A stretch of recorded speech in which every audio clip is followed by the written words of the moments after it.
মানুষকে কোরআন শোনায় লাভ নাই। আল্লাহর নবী বলেছেন, মুমূর্ষ ব্যক্তির কাছে বসে কেউ যদি সূরা ইয়াসিন তেলাওয়াত করে তাহলে আল্লাহ রাব্বুল আলামিন মুমূর্ষ ব্যক্তির মৃত্যুর আযাবকে কমাইয়া দিবে। তো যখন মরতে পড়ছিল সেই সময় পড়েন নাই, ছেলেটারে কোরআন শিখান নাই, মেয়েটারে কোরআন শিখান নাই, বউতেও জানেন না, নিজেও জানেন না।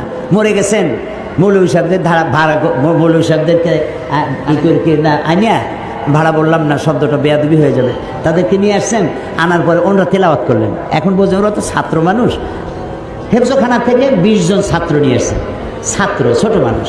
ওরা তেলাওয়াত করতে গিয়ে যদি মনে মনে ভাবে যে যদি 1000 টাকা দেয় তাহলে ভাগো পাবো, 25 জন আসছি, 50 টাকা না 60 টাকা, ওই ভাগে কত পাবে সেই চিন্তাও করতেছে, তেলাওয়াতও করতেছে।